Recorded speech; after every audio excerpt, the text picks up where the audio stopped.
подкаст «Поговорим» с Вероникой Никитенко. Живые беседы и ответы на все ваши вопросы.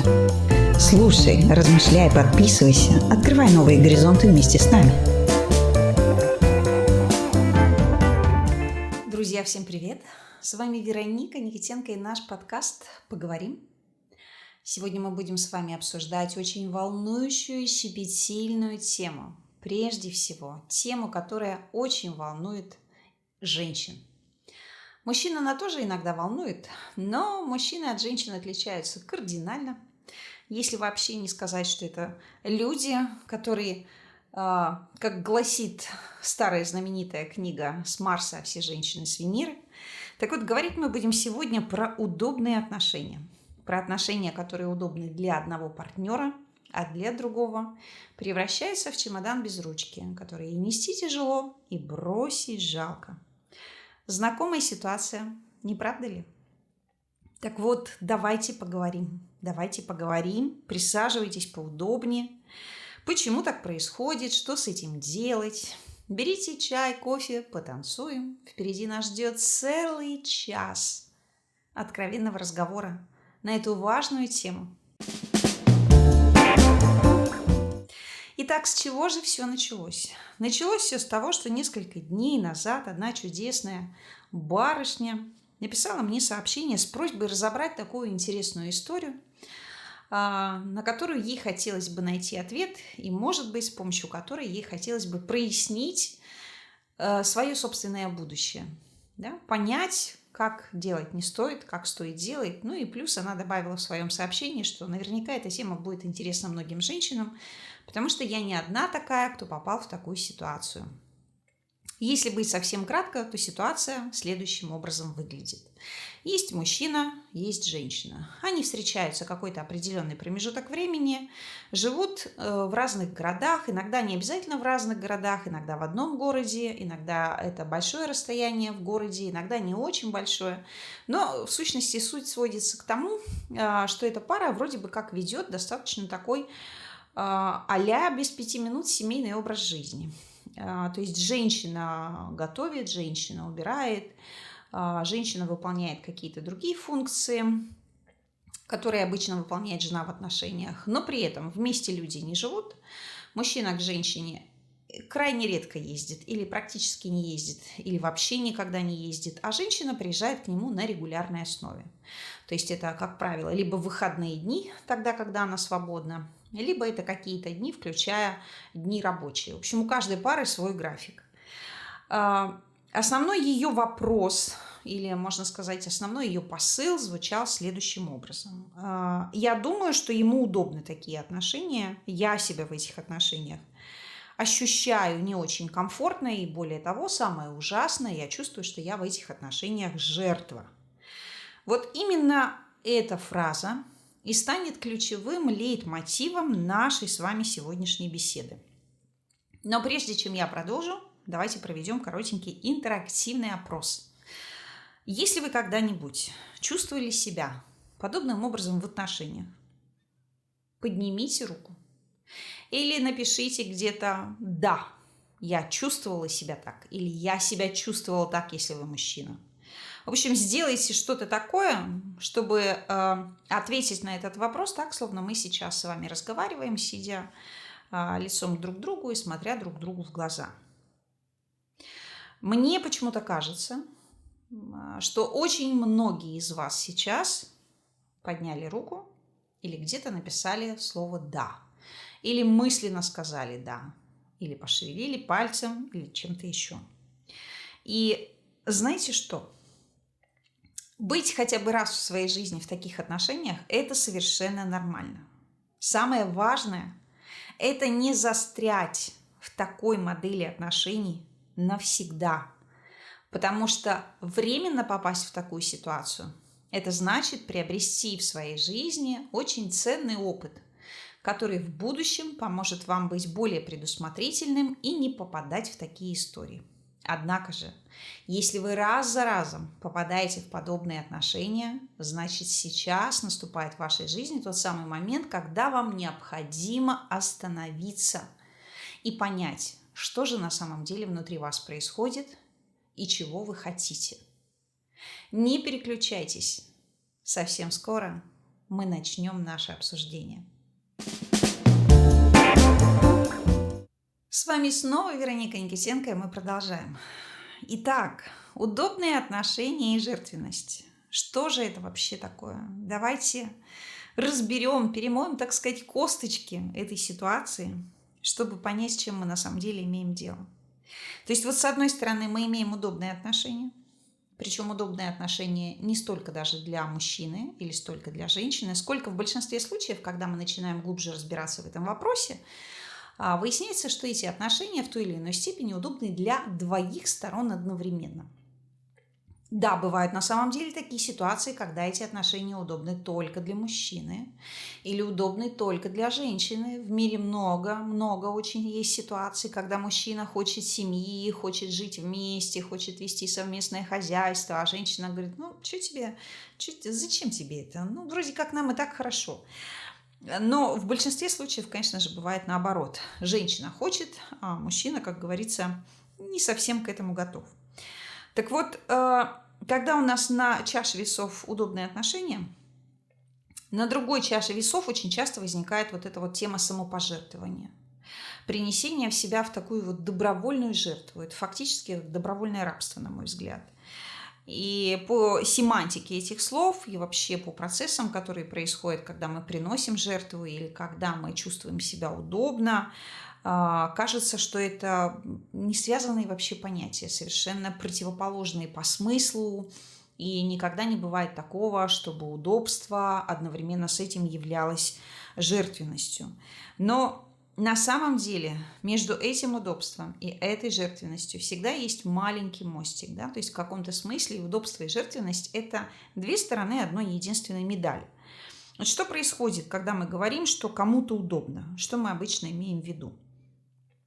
Что партнер получает то, что хочет, не прикладывая никаких особенных усилий. То есть это секс по расписанию без проблем. Эмоциональная какая-то поддержка, когда это необходимо, да, тоже, собственно, без проблем. Но при этом никаких серьезных обязательств, никакого совместного быта, никаких планов на будущее. Вот что, в принципе, является удобством в отношениях. И из этого удобства в отношениях, что чаще всего является значимым и важным для мужчины? Безусловно, конечно же, секс, он стоит на первом месте, потому что мужчине секс нужен гораздо чаще и регулярнее, чем нужен женщине. Не всегда бывает так, иногда это чистота и регулярность абсолютно одинаковая и у мужчин, и у женщин.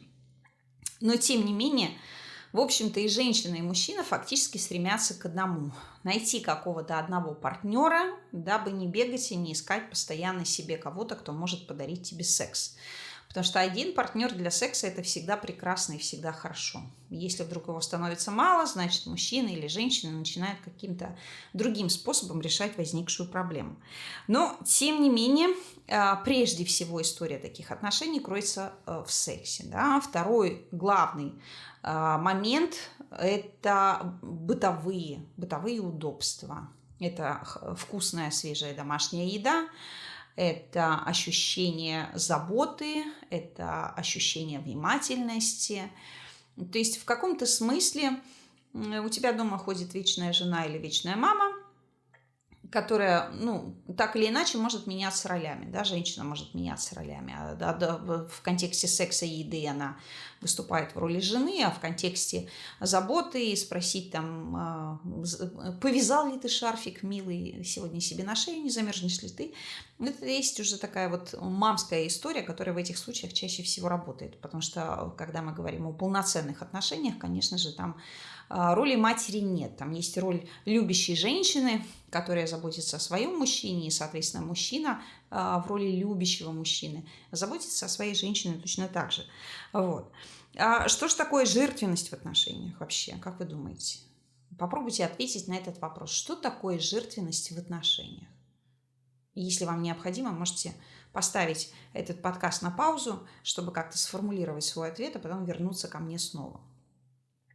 Так вот, по моему мнению, жертвенность в отношениях определяется очень просто. И не только в отношениях, кстати. Это история, когда мы даем больше, чем мы получаем взамен. Или это история, когда мы даем больше, а нам вообще ничего не дают взамен. Вот в некоторых ситуациях жертвенность является оправданным средством для получения какой-то цели, более значимой, чем то, чем мы сейчас жертвуем. Допустим, когда речь идет о карьере. Мы хотим быть директором, но мы не можем сразу по какой-то причине стать директором, и мы сначала должны согласиться на более низкооплачиваемую позицию, на какую-то линейную позицию, какое-то время там попыхтеть, выполнять какие-то функции. И спустя какой-то промежуток времени мы дорастаем до роли руководителя, становимся руководителем, не знаю, там, сектора, отдела, а потом в конце концов мы становимся директором. Да? Потому что, чтобы сразу прийти в компанию какую-то и стать директором, надо либо уже 150 лет проработать директором, либо нужно иметь большие связи, которые просто так возьмут и сразу поставят вас на должность директора. А для обычного человека, у которого нет ни связи, ни такого громадного опыта, стать директором вот так вот просто так легко и как два пальца, как говорится, не получится. Нужно будет проходить с нуля какие-то жизненные этапы. Вернее, не жизненные, а карьерные. Но, впрочем, в жизни все то же самое. Да? Все то же самое. Мы можем жертвовать какими-то вещами только в случае того, если мы хотим получить какую-то цель, достигнуть какой-то конкретной цели. Вот некоторые женщины и некоторые мужчины в том числе жертвуют тем, что играют в какие-то ролевые игры в отношениях, носят какие-то маски для того, чтобы реализовать себя цель. Некоторые женщины ставят для себя целью выйти замуж, некоторые женщины ставят для себя целью, допустим, родить ребенка от состоятельного мужчины, а потом развестись, расстаться с ним, чтобы жить всю жизнь на эти элементы. Мужчины поступают по-другому. Мужчины могут ставить для себя целью обзавестись связями отца своей жены и при этом целенаправленно там обрабатывать женщину и жениться на ней. Ну, это, конечно, такие не очень хорошие примеры на самом деле. Но, тем не менее, вот этот механизм выглядит вот так. Всегда есть какая-то цель. А в таких отношениях что мы имеем? Да? Чем мы жертвуем? Мы прежде всего жертвуем своими собственными интересами. Да? Мы подстраиваемся под график партнера. Мы вообще перестаем заниматься теми делами, которые нам нужны. Мы терпим какие-то неудобства. Это бесконечную трату времени на эти поездки. Вот это вот бесконечное таскание своих вещей туда-сюда. Потому что если ты больше вещей принесешь к нему в квартиру и оставишь, он начинает нервничать. Ты еще там собралась переезжать и так далее. В общем, этот список бесконечный на самом деле.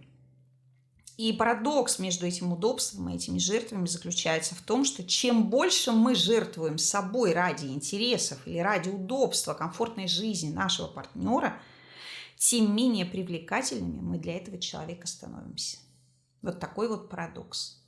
Многие люди считают, что если я буду больше заботиться, если я буду больше давать, если я покажу, какой я классный, чудесный, незаменимый таки человек, то это только увеличит мой собственный рейтинг в глазах того человека, ради которого я стараюсь. Но этого не происходит. Почему так?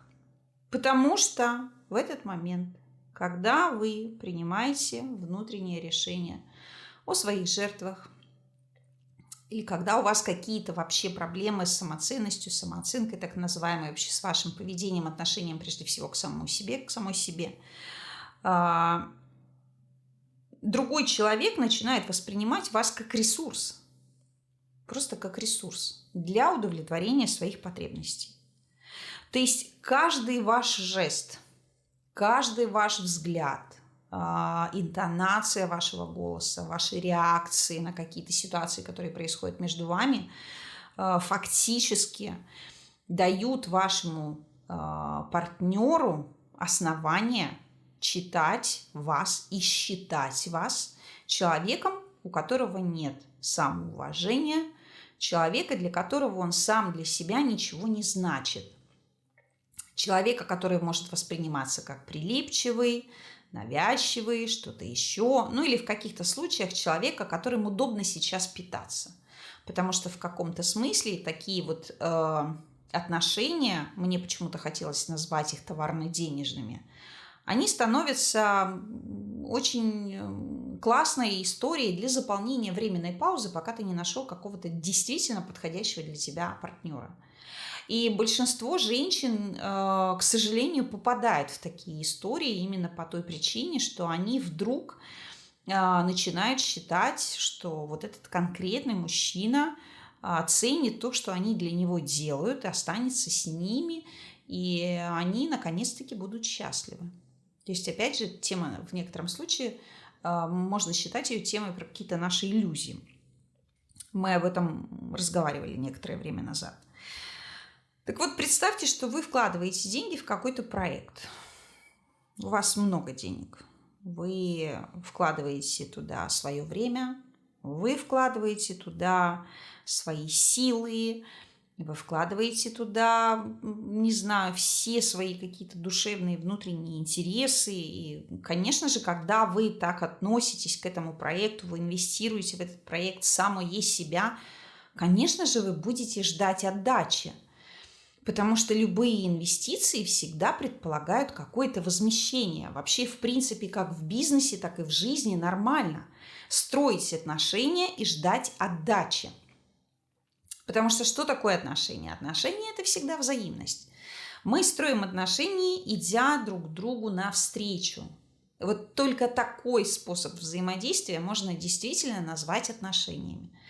В тех случаях, когда у нас нет взаимного движения, а есть движение только с одной стороны к кому-то навстречу, то это значит, что мы прежде всего пытаемся построить отношения с самим собой, протоптать мостик к той нашей внутренней какой-то личностной проблеме, которую надо ликвидировать, которую нужно осмыслить и которую нужно убрать, потому что именно эта проблема мешает нам жить и наслаждаться жизнью. Поэтому чем больше вы тратите своих инвестиций на такие отношения, тем больше ожиданий у вас появляется. Вы ждете внимания, вы ждете подарков, вы ждете, не знаю, там, цветов, шарфов, совместных поездок, совместной жизни, в конце концов. И чем больше у вас появляется ожиданий, тем большее давление, как правило, невербально начинает ощущать ваш партнер. Даже если вы ничего не говорите человеку, он все равно чувствует, что его как будто бы загоняют в капкан. И ведь есть такие ситуации, на самом деле, когда очень сложно из этого капкана выбраться, сказав правду, что я ничего серьезного с тобой не планирую. Потому что сказать правду – это значит потерять для себя сейчас какое-то конкретное удобство. Это может быть секс, это может быть, опять же, повторюсь, вкусная домашняя еда, это могут быть какие-то совместные препровождения, какие-то поездки, не знаю, походы там, в театр, в кинотеатр, куда-то еще. То есть что-то, к чему я привык. Но иногда бывают такие ситуации, когда реально страшно сказать правду, потому что если ты скажешь правду, ты знаешь точно, что у тебя будет конфликт, скандал, скандалище. А я не хочу ни с кем конфликтовать. Для меня это сейчас неприемлемо. И из-за того, что сейчас для меня это неприемлемо, я буду молчать и буду потихонечку от тебя, может быть, отдаляться. Или придумаю какую-то такую очень объективную, легко объяснимую и достаточно правдоподобную причину, озвучу тебе эту причину или буду даже 10 раз ее озвучивать, для того, чтобы наше напряжение снижалось, и чтобы вот мы какой-то все равно промежуток времени дальше проводили вместе. Опять же вопрос. Знакома ли вам такая ситуация? Были ли вы в такой ситуации хотя бы раз? Если были, вспомните ее еще раз, вспомните все, что вы там делали, для того, чтобы в будущем в вашей жизни никогда таких ситуаций не случалось. Потому что когда вы входите в контакт друг с другом, через какое-то время наступает этап, где вам необходимо принять решение. Эти встречи, что они такое? Про что они для вас? Они для секса, они для культурно-развлекательных каких-то массовых мероприятий, они для эмоций поговорить, или они просто культивируют в вас какую-то иллюзию семейственности или будущей семьи. То есть очень важно понимать, что происходит. Но это была некоторая лирика. Возвращаемся дальше. Уходим на минутку короткой рекламы и продолжаем говорить о скрытых мотивах. Можно быть полностью довольным своей жизнью. Можно искать себя, можно искать кого-то другого. А можно остановиться и послушать нашу трансгрессивную медитацию и полностью снять все накопившееся напряжение. Хочешь быть счастливым? Будь им. Хочешь узнать о себе что-то новое? Развивай свое образное мышление вместе с нашими медитациями. Это полноценное звуковое путешествие в Марианскую впадину твоего «Я». Ты найдешь там умиротворение, релаксацию, инсайты и многое другое. Выбери медитацию на свой вкус или закажи индивидуальную только для себя. С вами снова Вероника Никитенко, и мы продолжаем. Скрытые мотивы. Вот это та вещь, ради которой подобный тип отношений стоит раскапывать глубже. Почему люди относятся к своему нахождению в таких отношениях вот так вот достаточно просто? Почему вообще люди остаются в таких отношениях? Ведь когда вы делитесь какими-то подробностями со своими подругами или кому-то другому рассказываете о том, что у вас происходит, в большинстве случаев вы слышите, что вам люди говорят очевидные вещи, дают адекватную, в общем-то, обратную связь. Да? Бросай и беги отсюда. Зачем тебе это? Для чего ты там находишься? Или конкретно говорят, что ничего у вас не получится и так далее. И в таких случаях в большинстве люди своем думают о том, что да, это правда, но все равно остаются в этих отношениях, продолжают ждать, продолжают надеяться, продолжают терпеть. В чем основной скрытый мотив? Почему вы там? Может быть, в некоторых случаях действительно люди находятся там из-за страха одиночества. Может быть. Потому что есть такая очень старая поговорка: лучше быть несчастным вдвоем, чем несчастным в одиночку. И для многих людей она, к сожалению, является руководством к действию. Но, как говорится, в каждой шутке смешной и в каждой поговорке смешной есть только доля шутки, а все остальное правда. И многие люди действительно настолько боятся остаться одни, что готовы терпеть вообще любые неудобства. Многие люди не выносят, просто совершенно не выносят вот этого своего свободного времени, свободного пространства, когда они возвращаются с работы домой и понимают, что дома их никто не ждет, и эта пустота давит, эти стены давят, заняться нечем, возникает паника, и при первой удобной возможности хочется бежать куда-то дальше. И очень часто причина действительно кроется не в страхе одиночества, а как раз-таки в неадекватном отношении к самому себе. То есть человек не считает себя красивым, может быть, не считает себя, не знаю, достойным счастья. В голове звучит, и на словах часто звучит эта фраза, что ничего у меня больше не будет. Ничего мне больше не светит в этой жизни. Вот есть у меня этот человек, и надо за него держаться, за этого человека, потому что это единственное, что у меня есть. Сейчас, если этот человек исчезнет, то вообще никаких отношений не будет. Опять же, возвращаясь к теме удобства и говоря о сексе, это одна из тех причин, по которой люди очень часто остаются в отношениях, которые не приносят вообще на самом деле никакого счастья. И фактически в них существует только секс. Никаких нет других вещей. Кроме этого, в некоторых случаях бывают ситуации, когда люди неосознанно воспроизводят раз за разом какой-то очень травмирующий опыт своего прошлого. То есть это как заезженная пластинка, когда бессознательно раз за разом вы выбираете партнеров, именно таких, которые не могут вам дать то, чего вы якобы хотите. Но хотите ли вы того, на что вы претендуете? И это большой, на самом деле, очень серьезный вопрос. Странный. как можно выбирать человека, который ничего тебе не должен давать. Но если мы говорим об избегании действительно близких каких-то эмоционально теплых отношений, здесь и кроется чаще всего одна из самых важных тайн и загадок. Называется она «избегание близости». Это когда ты не понимаешь, а как можно жить с человеком в рамках одной квартиры. Это же очень страшно.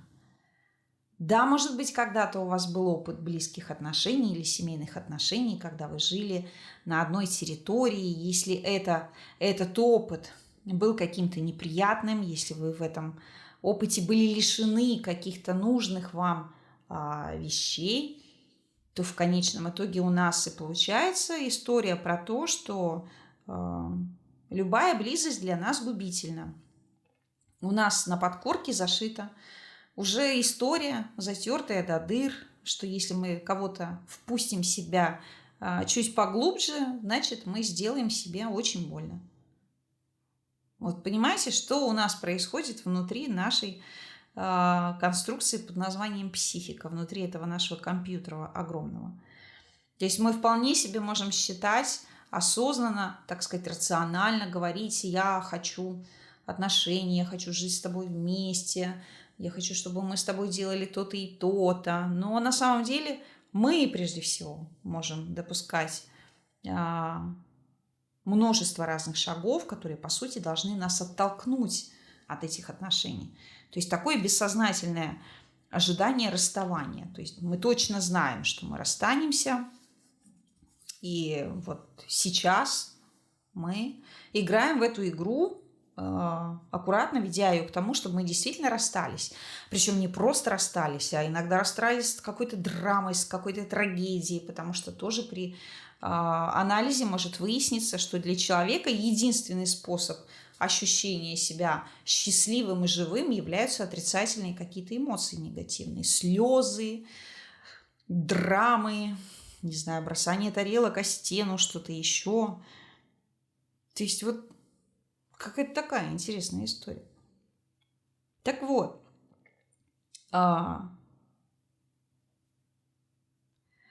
мы примерно все-таки понимаем, что вот за этой темой жертвенности всегда скрывается какой-то очень тихий, аккуратный внутренний монстр.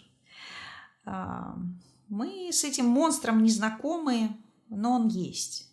И про одну часть этого монстра мы рассказали, да, что мы можем иметь какой-то негативный опыт, который нам не нравится, но у этого монстра есть еще одна голова. Это голова — страх отвержения. Мы боимся быть отвергнутыми. Мы боимся встретиться лицом к лицу с тем, что нас не выбирают. Вот представьте себя ребенком, а лучше вспомните себя ребенком. Чем меньше, тем лучше возраст.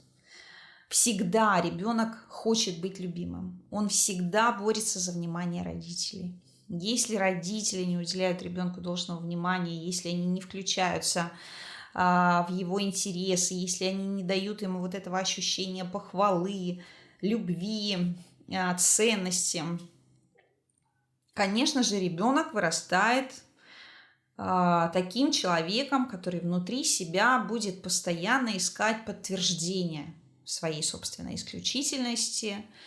И сколько бы ему ни давали подтверждений, он все равно не будет чувствовать себя действительно каким-то значимым и ценным. И вот за всем этим, опять же, прячется маленький детский страх остаться одному. Я не помню, кстати, как-то был у меня случай, когда у нас во время консультации вообще совершенно спонтанно у клиента всплыла фраза о том, что меня в детстве родители часто закрывали дома, и я просыпался, а дома никого нет. И у меня начиналась паника и дикий страх. Мне казалось, что в доме обитают какие-то монстры и всякое такое. Вот, казалось бы, что такого, да? Все мы родом из детства, как говорится, все мы проходили через разные истории, всех нас закрывали. Ну, не всех, но тем не менее. Детская психика ведь устроена совершенно по-другому, и взрослый человек, не имея опыта родительства и не имея опыта, наверное, какого-то правильного с точки зрения душевной теплоты и доброты детства, даже не задумывается о том, а что будет чувствовать ребенок, когда он проснется, а дома никого нет.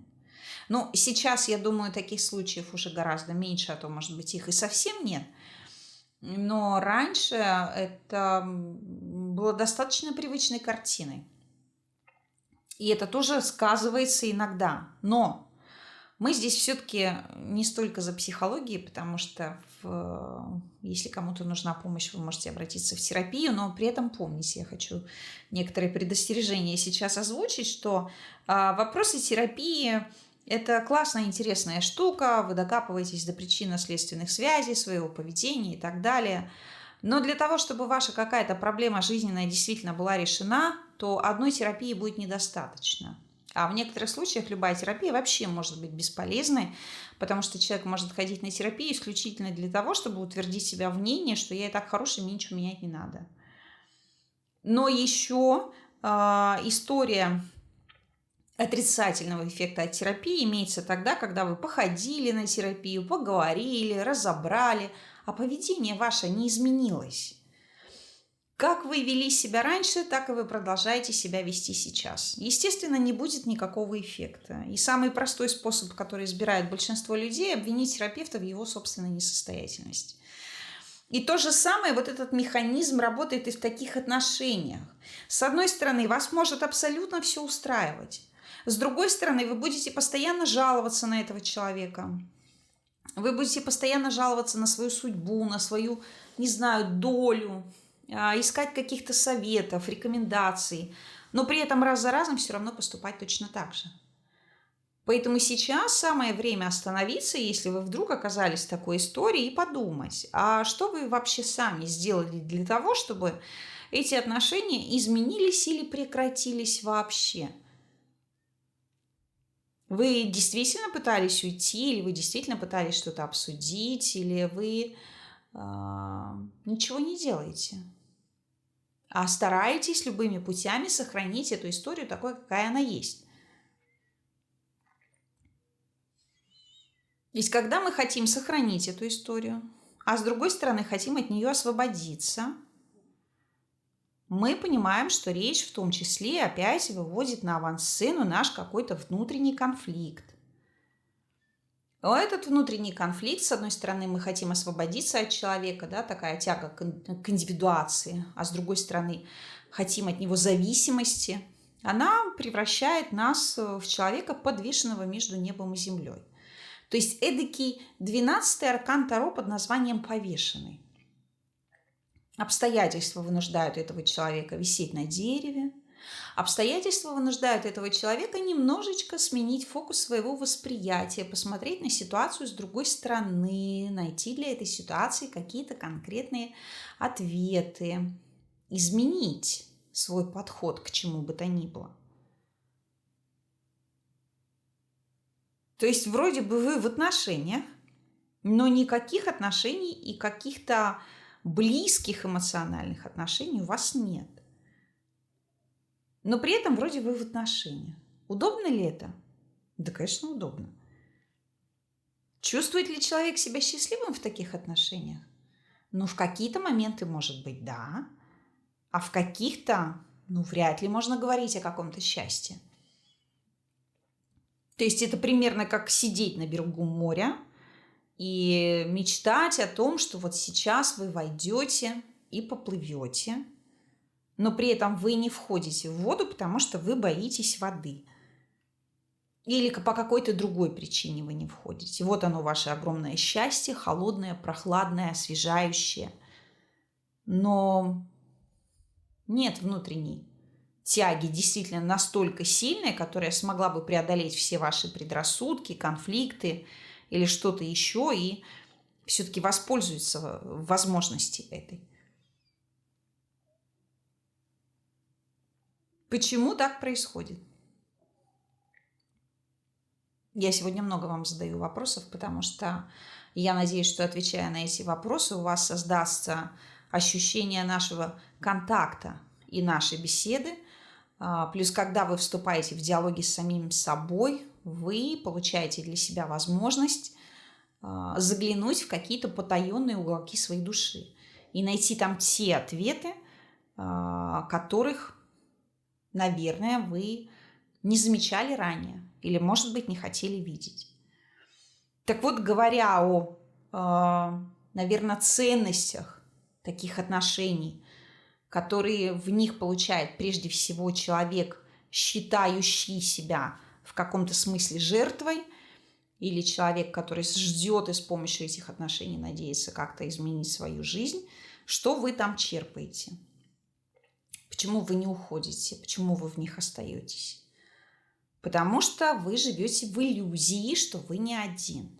Да? Появляется иллюзия, что у меня есть партнер. Такая иллюзия, кстати, рождается и в отношениях, которые являются виртуальными. Мы с вами говорили об этом в прошлом выпуске. Если вы никогда не слушали его, обязательно послушайте. То есть, да, это не идеальный человек, но он присутствует и какие-то может решить мои проблемы. Не знаю, отвезти меня на то же море, например. Или отвезти меня в магазин. Или что-то еще сделать. Но это, опять же, касается только ограниченного количества людей и пар, находящихся в таких отношениях. Потому что в большинстве случаев, если мы говорим об этих удобствах, так называемых, то не всякое удобство гарантирует того, что человек, с которым вы встречаетесь, будет вас возить там по вашим делам. Чаще всего вы можете услышать: слушай, мне сейчас некогда. Ты еще сама не можешь решить свой вопрос? Или что-то еще? Это происходит в большинстве случаев так. Вообще, как только женщина услышала от мужчины, с которым она встречается, вот эту фразу, это должно означать для нее только одно. Вот именно так к ней относится мужчина, на которого она строит какие-то планы. Пойди и сделай это сама, мне сейчас некогда. Да, бывают иногда действительно такие случаи, когда человеку некогда. Но это редкий случай. Во все остальные периоды вашего контакта вы взаимно, опять же, направлены друг к другу и друг другу помогаете. А когда нет этого постоянного взаимного движения, когда вы откликаетесь на какие-то просьбы сразу, моментально, а человек, с которым вы контактируете, постоянно вам говорит: слышь, ты мне некогда, то, девочки, надо дать по тормозам, так сказать. Постараться остановиться и посмотреть на то, что у вас есть. Нужно ли вам там находиться? Там, где вам постоянно говорят, что мне некогда, займись этим сама. Действительно ли вы настолько ценные, как вам кажется, или нет? Кроме вот этих иллюзий о том, что я не один, одна из ключевых вообще проблем, которая встречается в том числе в таких отношениях, это тема ответственности. Потому что если отношения не развиваются, вообще никуда не двигаются, то не нужно ничего решать, не надо брать никакую ответственность, не надо заниматься, не знаю, там, воспитанием чьих-то детей или там, предположим, встречами с чьими-то родителями. Самое главное, не надо считаться ни с чьим мнением, потому что ты живешь сам по себе и сам принимаешь решения. То есть нет никаких вообще бытовых вопросов, куда поехать, куда потратить деньги, что купить, какой сделать ремонт, какие-то еще вещи. Не нужны никакие компромиссы, не нужны никакие переговоры. Есть я сам. А самое важное, мне не надо отдавать тебе свои деньги, мне не надо строить с тобой, имеется в виду, семейный бюджет никакой. То есть эта тема избегания ответственности, она касается прежде всего, конечно же, мужчин. Потому что такие отношения позволяют мужчине виртуозным способом уклоняться от ответственности и как-либо вообще вкладывать себя и свои ресурсы, в свою очередь, в эти отношения. Все, что вам дает мужчина, простите, это пиписька. Все.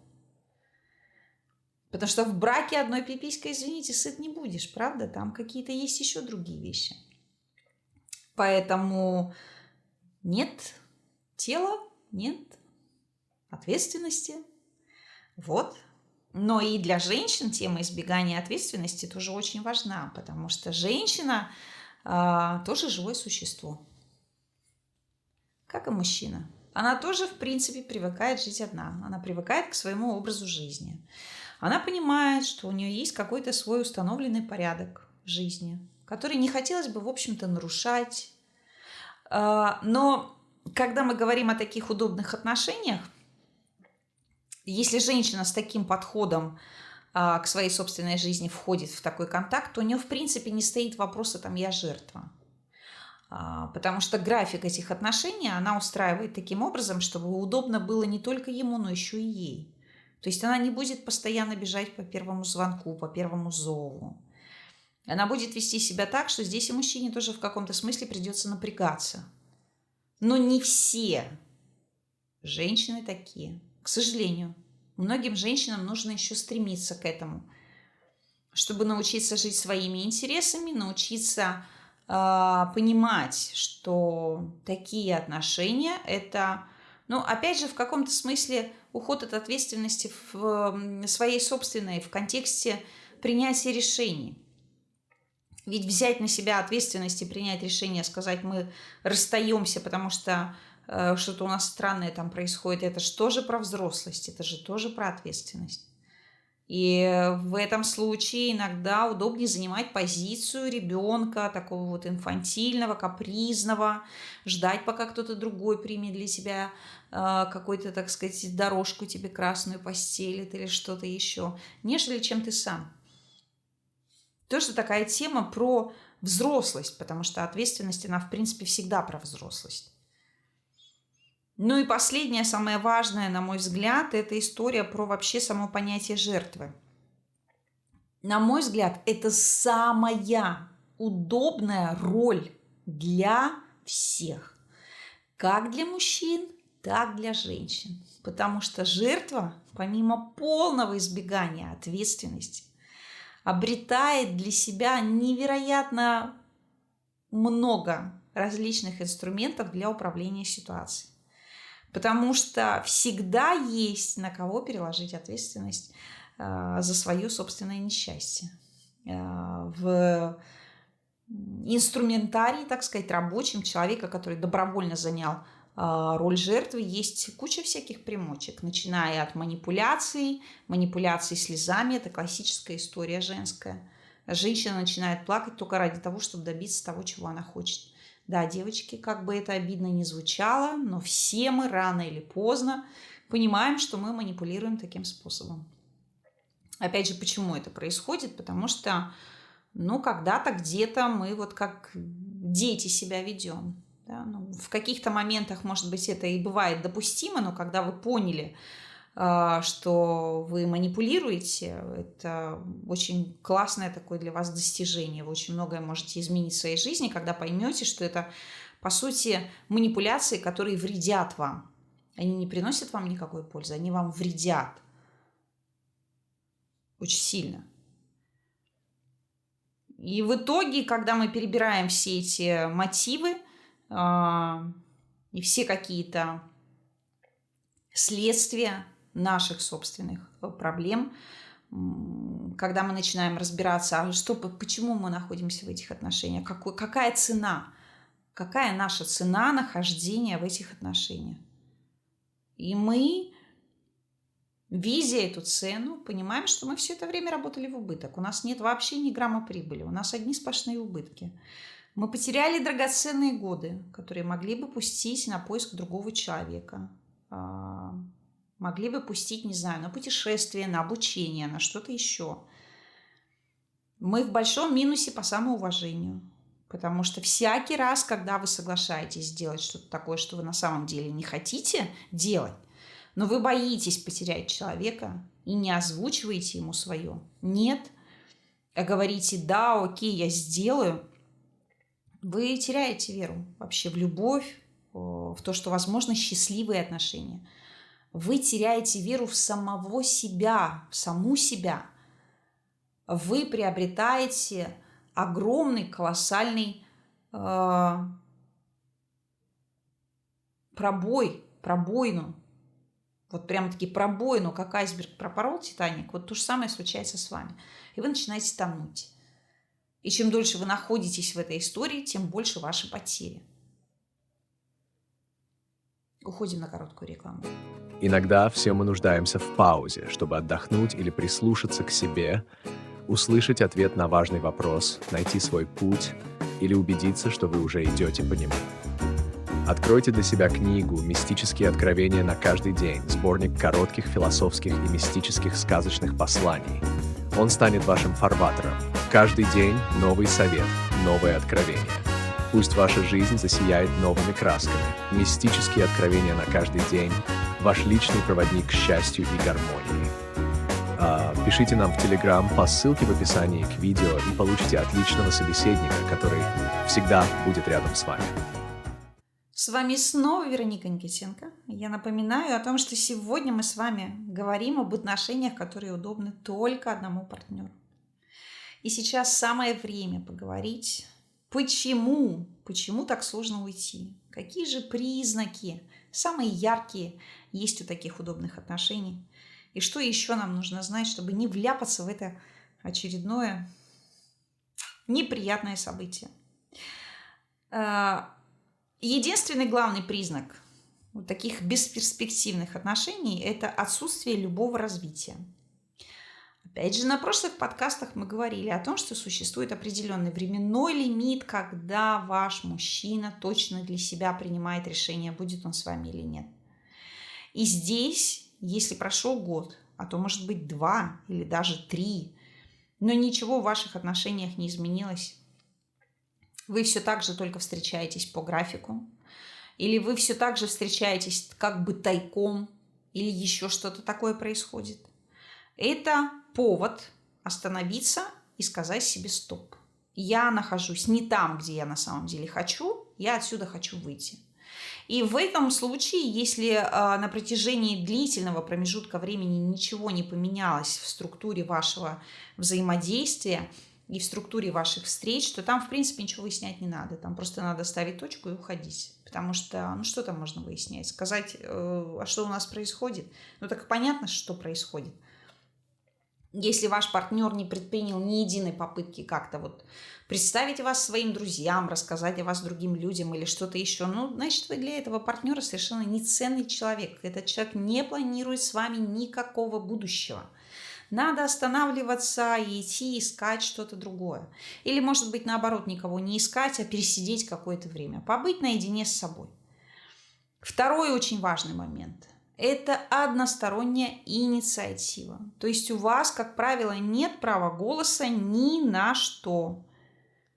Или бывает наоборот, когда любые какие-то предложения встретиться, предложение куда-то сходить, какие-то звонки, переписки или что-то еще исходят только от вас.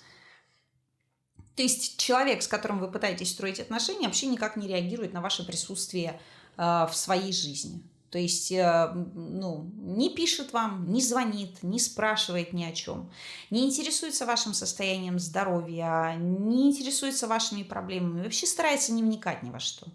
Вот эта тема, когда тоже надо вообще ничего не обсуждать. Надо просто остановиться и идти дальше. Потому что там нет никакого предмета обсуждения на самом деле.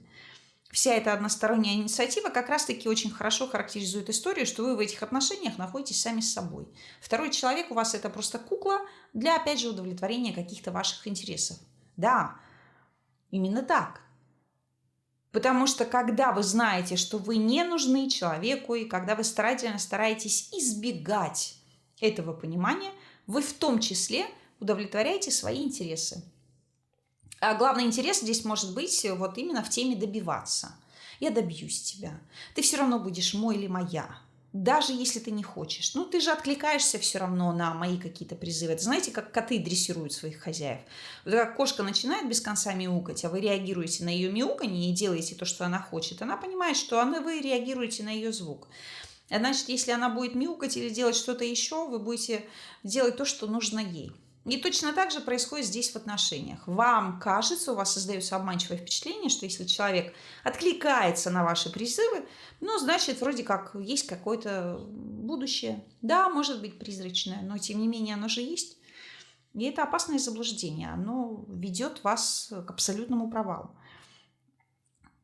Следующий момент, очень важный, это любые разговоры о будущем, которые отсутствуют или в которых человек говорит вам: рано еще об этом говорить, поживем, увидим, там, не знаю, я об этом не думал или не думала.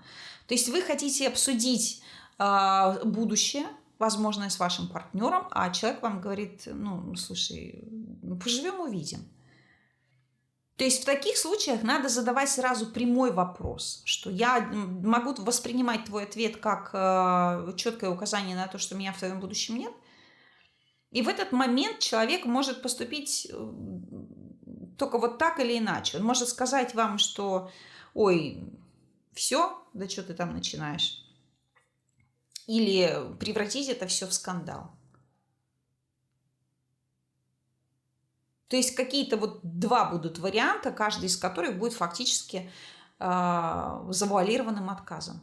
И здесь как раз всплывет сразу ваша тема про ответственность и про самоуважение. Если у вас хватит самоуважения к себе, если у вас хватит взрослой позиции проявить ответственность и сказать человеку: тогда, дорогой, ты классный, или ты, дорогая, классная, чудесная, но мы расстаемся, вот это будет очень круто. Но если вы проглотите это и продолжите находиться в этих отношениях, чего-то там ожидая, то в конечном итоге ваш визави благополучно или женится, или выйдет замуж за кого-то другого. Потому что всегда так.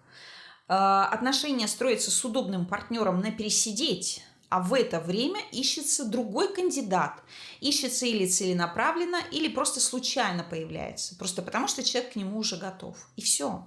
И там складываются очень быстро полноценные, классные, крутые отношения, а вы остаетесь у разбитого корыта, как та старуха из знаменитой сказки. Еще важный момент – это эмоции. Да, у нас все должно быть в жизни сбалансировано. Есть хорошо, есть плохо, есть тепло, есть холодно и так далее. И вот этот дисбаланс, важно сделать на него акцент. Надо было сделать это ранее, когда я говорила про инициативу. То есть, когда вы постоянно думаете о партнере, да, вы дарите партнеру хорошие эмоции. Не знаю, там, отправляете ему сообщение: доброе утро, доброй ночи, проявляйте внимание, как прошел твой день и так далее. А у человека, такое отношение. Он может ответить, может не ответить, может написать, может не написать. О чем это говорит? О том, что вы точно находитесь в нездоровом контакте. В нормальном человеческом контакте такие истории отсутствуют. В принципе, они невозможны, потому что люди, опять же повторюсь, взаимно идут навстречу друг другу. И еще одна важная история, на которую тоже надо обращать внимание. Я уверена, что большинство из них... Почему я сказала большинство из них? Большинство из вас. Но большинство из них, может быть, из ваших партнеров вынуждало вас идти на уступки. А большинство из вас наверняка хоть раз сталкивалось с ситуацией, когда вы чувствуете, что вы постоянно делаете шаг навстречу. Да? Рано или поздно, если это отношения какие-то уже достаточно такие длительные, возникает обязательно конфликт. Почему я делаю для тебя все, а ты для меня ничего? Потому что я хочу быть с тобой, а ты со мной нет. И потому что если я это понимаю, значит, я должен поставить точку. Или должна. Так вот, если из всего вышеперечисленного вы узнали себя хотя бы в одном или в нескольких пунктах, пожалуйста, не паникуйте.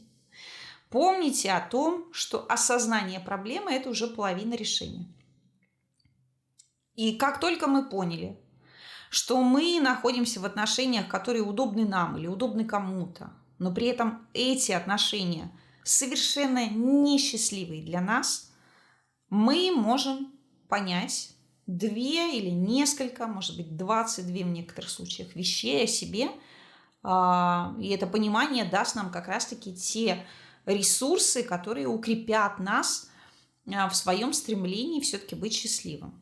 То есть как только мы понимаем, что мы боимся, что мы находимся в этих отношениях, потому что мы действительно боимся неизвестности, мы не знаем, что будет дальше, и мы сейчас предпочитаем держать эту синичку в своих руках для того, чтобы не ждать, а будет ли этот журавль когда-нибудь в небе или не будет,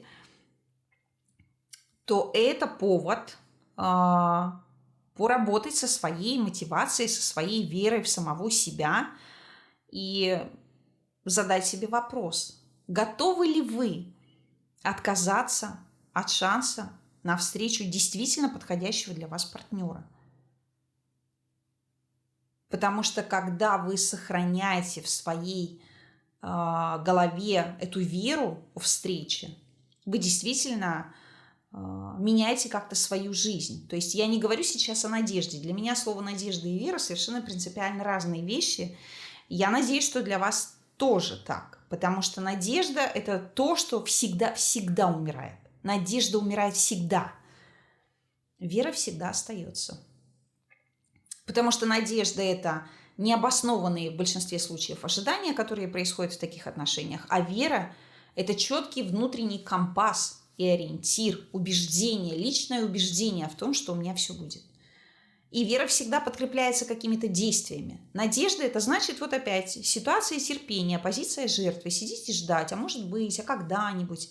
А вера – это идти и делать. И когда вы идете и делаете, значит, у вас получается гораздо больше интересных моментов. Гораздо больше. Как только вы понимаете в этих отношениях, что вы уверяете себя в том, что вы можете изменить человека, с которым вы сейчас находитесь в отношениях, или что он обязательно изменится, когда поймет, какая классная. Он не изменится, это раз, и вы изменить его не сможете, это два. Ну или ее изменить. Люди могут измениться только в том случае, когда они хотят измениться сами. И в таких отношениях всегда бывает так, всегда, что человек меняется ради другого, не вас. Появляется другой человек. И вот с тем человеком, с другим, я становлюсь совершенно противоположным тому, каким ты меня знал или знала. Потому что именно с тем человеком у меня все по-другому. Вот тем человеком я дорожу. Тот человек мне интересен. Мне с тем человеком хочется быть более ласковым, более нежным, более заботливым, что-то еще. Вот так бывает чаще всего. Поэтому если вы видите, что человек изначально к вам относится как-то не очень хорошо, это означает только одно. Ничего хорошего не будет. Никто никого не поменяет. Бессмысленно ждать. Можно подождать какое-то время, но надо знать норму, опять же, да? Знать границы этого ожидания. Не находиться там дольше, чем необходимо. Выходить смело и ни о чем не жалеть. Третий момент. Такая, как мне кажется, обманчивая, может быть, в каком-то смысле манипулятивная позиция заботы. Ну, такая вот роль спасателя, роль мамы или роль папы. А вот я сейчас уйду, а как он без меня? А как она без меня? А не справится же без меня. Сейчас я не говорю о тех ситуациях, когда действительно вы находитесь в отношениях с человеком, который физически не способен обслуживать себя или жить самостоятельно, да, когда человек нуждается в помощи. Там другая совершенно история, она по-другому решается.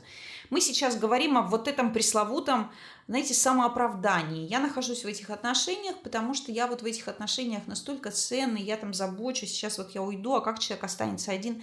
Да и все равно этому человеку. Тому, кто находится с вами в отношениях, совершенно все равно. Вы будете рядом или вы уйдете. Да, будет неприятно утратить то, что вы даете, потому что это классно. Вы, может быть, отлично готовите, может быть, с вами прекрасный секс, может быть, что-то еще. Но во всех остальных историях вы просто как предмет дизайна интерьера квартиры. Красивое кресло, удобный диван, стул, кровать, не знаю, лампа настольная, какое-то бра, висящее на стене там, или такая, знаете,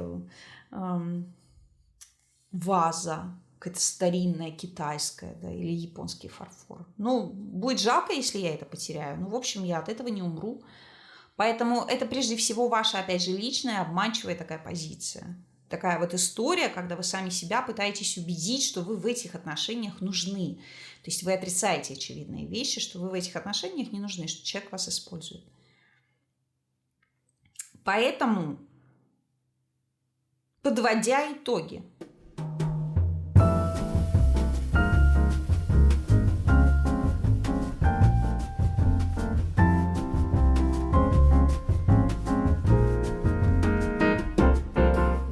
с вами снова Вероника Никитенко, наш подкаст «Поговорим», и мы подводим такие итоги. Подводя итоги, закончила я свой предыдущий спич. Что делать? То есть, если вы узнали себя все-таки в этой ситуации, если вы понимаете, что да, сейчас мои отношения именно такие,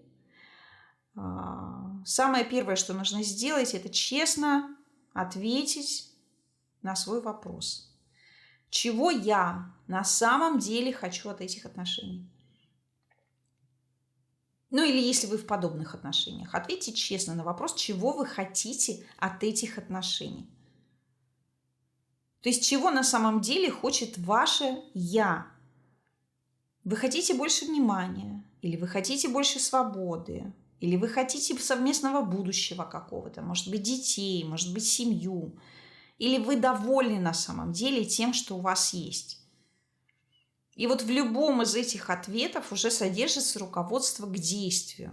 Если вам нужны именно такие легкие отношения, значит, вы должны перестать сетовать на то, что вам приходится много затрачивать усилий для того, чтобы делать эти отношения такими, какими вам нужно. Привлекайте к этому партнера. Но если вы понимаете, что вам хочется чего-то более глубокого, значит, вы должны ставить точку сами. Ничего, повторюсь, не объясняя. Потому что объяснять свою позицию в этих отношениях, говорить мужчине в частности, я ухожу от тебя, все, мы не будем больше встречаться, потому что мы так долго вместе, ничего не происходит и так далее.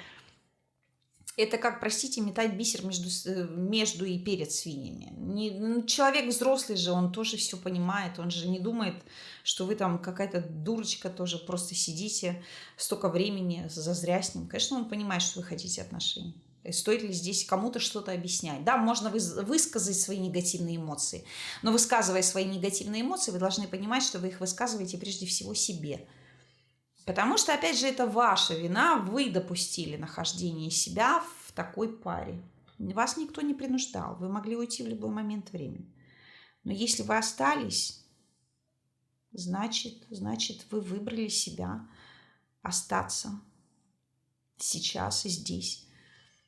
Говорить с партнером, я считаю, можно стоит только вот в том случае, когда человек действительно готов с вами разговаривать. И только в том случае, когда вы действительно что-то хотите для себя очень знаковое и ценное услышать. Потому что в таких разговорах всегда существует риск, что вы услышите то, что вам 100% не понравится.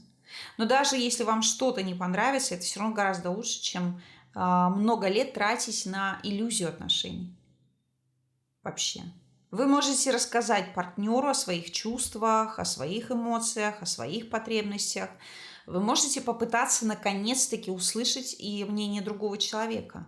Потому что очень часто бывает такое, что женщина слышит только себя, но не слышит мужчину. Или мужчина слышит только себя, но не слышит женщину. А так у вас будет возможность какой-то провести открытый диалог. И кто его знает, может быть, и в результате этого диалога действительно сложится что-то приятное и прекрасное. Потому что вы наконец-таки открыто поговорите друг с другом, вы наконец-таки расставите все точки над «и», и в сущности к чему-то придете. И очень многое, кстати, реакция вашего партнера в каких-то, имеется в виду словесных ваших беседах, может очень много дать вам информации о том, что вы можете изменить в себе. Опять же, прежде всего для себя. Я никогда, и вообще я противник того, чтобы менять себя для другого человека. Я за менять себя для себя. Потому что когда вы меняете себя для себя, это повышает шансы встретить того, кто будет вам подходить и с кем вы можете быть счастливы. Единственное, что в таких разговорах надо полностью уйти от любых обвинений, от любых упреков, от любых каких-то, не знаю, претензий. Опять же, почему? Потому что я сказала минуты ранее. Потому что это все претензии на самом деле к вам. Это ваша вина, что так все сложилось. Не вина другого человека. Это вы добровольно жертвовали собой, своим ресурсом. Вы могли сказать «нет», но не сказали. И поэтому сейчас самое время, когда можно научиться говорить «нет», остановиться и больше не допускать таких историй. Будьте готовы к любым вообще переменам. То есть в ходе этого разговора или в ходе вашего взаимодействия, если вы видите, что не совпадают у вас цели, ценности вот в этом сейчас контакте, принимайте решение расставаться. Это ваше такое действие, подтверждающее вашу любовь к самому себе, к самой себе, к самому себе. Ну и, конечно же, нужно плотно очень работать со своим собственным отношением с собой. А люблю ли я себя? А уважаю ли я себя? Почему я нахожусь в таких отношениях? Или почему я не верю в то, что в моей жизни может что-то быть? Что у меня там такое, что мне не дает возможность поверить в это? Опять же, в некоторых случаях целесообразно походить в терапию, а в некоторых случаях просто составить себе список из 10 пунктов поведения, такие вот красные флажки для себя прописать. И всякий раз просто натыкаться на эти красные флажки для того, чтобы вырабатывать у себя совершенно новый подход к отношениям. Абсолютно. И еще раз напомню, что в здоровых отношениях оба партнера эмоционально заинтересованы друг в друге. Очень много вкладывают себя в эмоциональное состояние пары. В здоровых отношениях общее стремление друг к другу. Не только вы срываетесь по первому зову и идете куда-то, а вы вместе ездите друг к другу. И каждый из вас идет навстречу друг другу. В здоровых отношениях вы, в принципе, сразу знаете, какие планы у партнера на вас или у партнерши. То есть человек озвучивает их словами, человек что-то вам предлагает. Там нет ни каких-то манипуляций, ни вот такого откровенного использования. И самое важное, опять же, повторюсь, всегда присутствует взаимность. Взаимность. Все делается вовремя, пополам и навстречу друг другу. Итак, мы таки подошли с вами, подползли практически к концу нашего разговора. Я надеюсь, что наша сегодняшняя беседа дала вам возможность немножечко переоценить или посмотреть на ваши любовные истории с другой стороны, понять, что вы делаете не так, что делать больше никогда не нужно. И самое важное, что она дала вам понимание того, что главный человек, с которым нужно строить отношения, это вы сами. Поэтому любите, пожалуйста, себя, цените свое время и энергию. Помните о том, что отношения, настоящие отношения, это никогда, когда кому-то из вас удобно, а когда обоим из вас хорошо. И я закончу наш разговор такой мыслью. Вы заслуживаете быть счастливым человеком. Вас пустили на этот свет не для того, чтобы вы были каким-то удобным, а чтобы вы были человеком, который живет и наслаждается тем, что есть. Поэтому если ваши нынешние отношения не дают вам этого чувства счастья, если ваши сегодняшние отношения не дают вам ощущения свободы и того, что рядом с вами находится живой, вовлеченный в вас человек, то возможно, что пришло время что-то менять. Но любые изменения начинаются только с нас. Поэтому прежде чем что-то попытаться изменить вовне, прежде чем попытаться говорить о чем-то с партнером, загляните сначала внутрь себя и спросите себя, а что я могу сделать для себя такого, прямо сейчас сделать, чтобы стать чуточку счастливее. Что я могу вообще предложить сам себе? И как только вы найдете ответ на этот вопрос, надо действовать. И давайте в конце нашего сегодняшнего подкаста проведем еще маленькую интерактивную работу, а может быть домашнее задание, не знаю. Воспринимайте как хотите.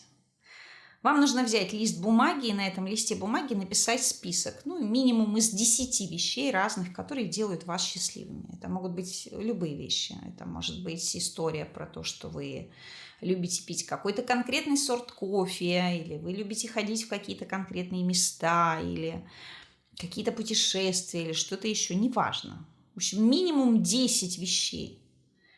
А как только напишите, посмотрите на эти вещи и задайте себе вопрос, а сколько из этих вещей я делаю регулярно? То есть, если из всего списка на регулярной, постоянной основе вы делаете для себя меньше половины того, что вы перечислили, значит, пора начинать о себе заботиться прямо сейчас. Если же вы постоянно делаете то, что вы написали, но при этом никаких положительных изменений в вашей жизни не происходит, значит, вы делаете что-то не то. И значит, тема про ваше личное счастье касается не этих рутинных и будничных вещей, а каких-то более других глубоких аспектов, на которые нужно наконец-таки обратить внимание. И на этой позитивной ноте мы заканчиваем с вами сегодняшний выпуск подкаста «Поговорим». Спасибо, что были со мной этот час. Надеюсь, что этот разговор для вас был очень полезным. Если у вас есть какие-то мысли, пишите их, пожалуйста, в комментариях. Если у вас есть какие-то свои предложения для тем подкаста, пишите их в комментариях. Я с интересом с ними ознакомлюсь. А я, Вероника Никитенко, прощаюсь с вами до следующего выпуска. Берегите себя, берегите своих близких. И помните, что вы достойны счастья и рождены на этой планете для того, чтобы быть счастливым человеком. Несите это счастье в мир, делитесь этим счастьем с теми, кто вас любит и кто для вас дорог. Пока-пока и до новых встреч.